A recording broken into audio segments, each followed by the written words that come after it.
पर आपका फिर से स्वागत है। आज हम पुस्तकालय नियमावली 2025 पुस्तकालय अध्यक्ष नियमावली 2025 पर विस्तार से बात करेंगे। आज इसकी अधिसूचना शिक्षा विभाग ने जारी कर दी है, जिसका जो हम लोग बिहार विद्यालय पुस्तकालय अध्यक्ष नियमावली 2025 कहते हैं, इसका पूरा नाम बिहार विद्यालय पुस्तकालय अध्यक्ष नियुक्ति स्थानांतरण अनुशांसिक कार्रवाई एवं सेवा सत्र नियमावली 2025 है। हमको लगता है इसकी नियमावली की कॉपी आ गई है। तमाम छात्रों को इस नियमावली की पूरी कॉपी को हमको लगता है पॉइंट बाय पॉइंट पढ़नी चाहिए, जिसमें कुछ मुख्य बातें जो हमारी समझ में आई है वो हम आपके बीच शेयर कर देते हैं। जिसमें सबसे बड़ी बात, सीटों की संख्या कितनी होगी, पद कितनी होगी, जिसमें हमको लगता है कि 6500 सरकार ने अभी तक क्लियर किया है, लेकिन 900 वैकेंसी जो 2008 में वैकेंसी आई थी उसमें भी 900 सीट अभी तक रिक्त है।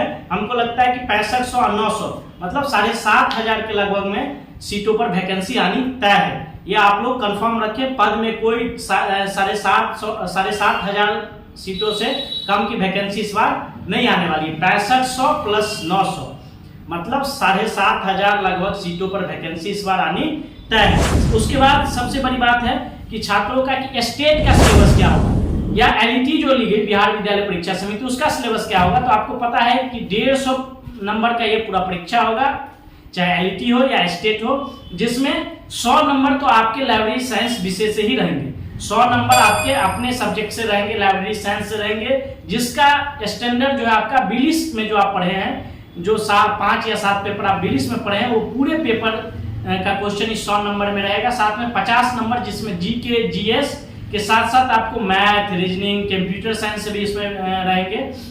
और इस तरह से 50 जो है वो समान विषयों का पेपर रहेगा और 100 नंबर का जो है वो आपके विषयों का पेपर रहेगा। सबसे बड़ी बात कि इसमें योग्यता क्या होगी, तो नॉर्मल जो है स्नातक की डिग्री होती है, बीए, बीकॉम, बीएससी के साथ साथ आप लाइब्रेरी साइंस में किसी भी यूनिवर्सिटी से बैचलर डिग्री आपको होना चाहिए। डीलिस वाले इसमें नहीं चलेंगे। डीलिस की डिग्री लेकर जो ये गलतफहमी में है कि हम भी बहाली में पार्टिसिपेट करेंगे, डीलिस वाले को इस बार मौका नहीं मिलेगा। लेकिन इस बार जो मौका मिलेगा वो स्नातक होना चाहिए किसी भी स्ट्रीम से, किसी भी सब्जेक्ट से, साथ में लाइब्रेरी साइंस की बैचलर डिग्री उनके पास होनी चाहिए इस वैकेंसी के लिए। सबसे बड़ी बात कि बहुत सारे छात्रों का सवाल है कि एमलिस्ट, तो ऑफकोर्स वो भी अपीयर होंगे, क्योंकि आप यह स्पष्ट समझ जाइए कि ये जो वैकेंसी है ये माध्यमिक और उच्चतर माध्यमिक विद्यालयों के लिए है। मतलब जहां जिस विद्यालय में 9वीं 10वीं और 9वीं 10वीं 11वीं 12वीं की पढ़ाई हो रही है, उसी स्कूल के लिए वैकेंसी है। तो इसमें किसी भी स्ट्रीम से आप स्नातक हो और साथ में बीलिस हो।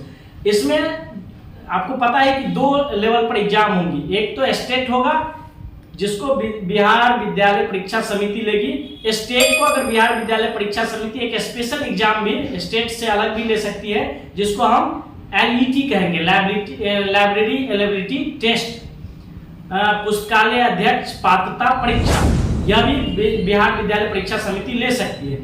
और इसके लिए भी वही मानक होगा जो पुस्तकालय अध्यक्ष के लिए होगा। इसमें भी वही छात्र अपीयर होंगे जिसके पास किसी भी स्ट्रीम से स्नातक की डिग्री साथ में 20 की डिग्री हो उसके पास हो, जिसमें मिनिमम 45% मार्किंग होनी चाहिए। बहुत से छात्रों का सवाल है उसमें भी रिजर्वेशन फॉलो होगा। ऑफकोर्स जिस तरह से कैटेगराइज वाइज अन्य परीक्षाओं में जो आपको 5% का रिलैक्सेशन दिया जाता था आपको आपके प्राप्तांक में, इसी तरह इस परीक्षा में भी 5% का रिलैक्सेशन रिजर्वेशन वाले छात्रों को अवश्य मिले। उसके बाद सबसे बड़ी सवाल आ रही थी कि एज लिमिट क्या होगा, तो मिनिमम 21 वर्ष, मैक्सिमम 37 वर्ष। लेकिन बिहार सरकार ने जो नियमावली लाई है उसमें 10 वर्षों का रिलैक्सेशन दिया है, यानी जिसका उम्र 37 वर्ष पूरा गया है, अगर 10 वर्ष उनको रिलैक्सेशन मिले तो 47 वर्ष।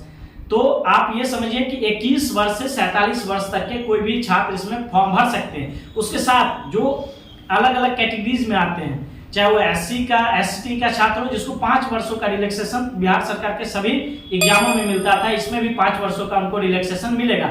मतलब 47 और 5 52 वर्ष तक वो फॉर्म भर सकते हैं। साथ में बैकवर्ड कैटेगरी के जो छात्र होते हैं उनको जो 3 वर्षों का रिलैक्सेशन मिलता था वो भी इनमें मिलेंगे। मतलब 47 और 3 50 वर्ष तक वो छात्र परीक्षा फॉर्म भर सकते हैं। लाइब्रेरी एसोसिएशन का जो सबसे बड़ा मांग था कि हमको कम से कम 15 से 20 वर्षों का एज रिलैक्सेशन देना चाहिए, तो सरकार ने 10 वर्षों का इस नियमावली में रिलैक्सेशन दिया है। डोमिसाइल, सबसे बड़ा सवाल बिहार सरकार की जो विगत वर्षों की भर्ती जो आ रही है विगत वर्षों से, उसमें पहली ऐसी भर्ती है जिसमें डोमिसाइल 100% लागू होगा। बहुत सारे टीचर डोमिसाइल पर बड़े बड़े लेक्चर दे के जा रहे हैं कि डोमिसाइल लागू नहीं होगा।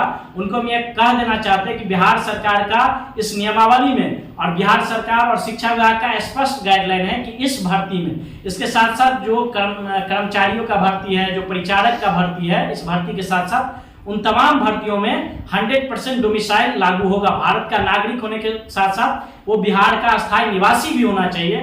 जो बिहार का निवासी होंगे, यानी आप तमाम छात्रों के लिए एक और आवश्यक सूचना कि आप अपना जो रेसिडेंस सर्टिफिकेट है, निवास प्रमाण पत्र जो सर्टिफिकेट है, वो भी आप अपने कैटेगरी सर्टिफिकेट के साथ साथ अवश्य बना लें। कैटेगरी सर्टिफिकेट मतलब बैकवर्ड ईबीसी, बीसी या ईडब्ल्यूएस है या एससी एसटी का जो सर्टिफिकेट आप बनाते हैं, उसके साथ साथ आप स्थायी निवासी प्रमाण पत्र भी आप बनवा लें, क्योंकि इस परीक्षा में वो भी आपको लगेंगे।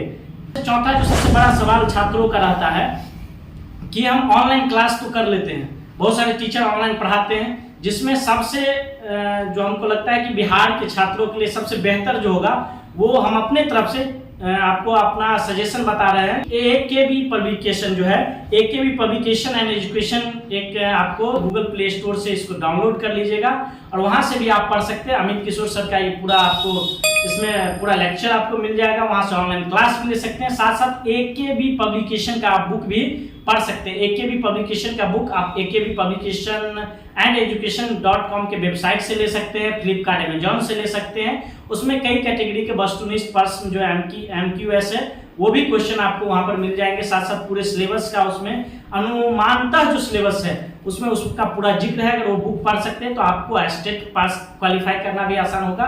साथ साथ BPSC जो एग्जाम लेगी वो भी क्वालिफाई करना आपके लिए एकदम आसान हो जाएगा, अगर उसको आप 1 by 1 पॉइंट बाय पॉइंट अगर पढ़ेंगे। साथ साथ आप ऑनलाइन क्लास भी ले सकते हैं। आप किसी भी शिक्षकों का, बहुत सारे शिक्षक हैं जो अच्छे पढ़ाते हैं यूट्यूब पर, उनका क्लास ले सकते हैं। साथियों, हमको लगता है कि ये एक ऐतिहासिक नियमावली है। आप जब इस नियमावली को पढ़ेंगे तो इसमें आप देखेंगे कि जो बहुत सारे छात्रों का सवाल ये भी रहता है कि सर पे स्केल क्या होगा। तो जो अभी माध्यमिक और उच्चतर माध्यमिक में शिक्षकों का पे स्केल है, वही पे स्केल लाइब्रेरियनों को भी मिलेगा।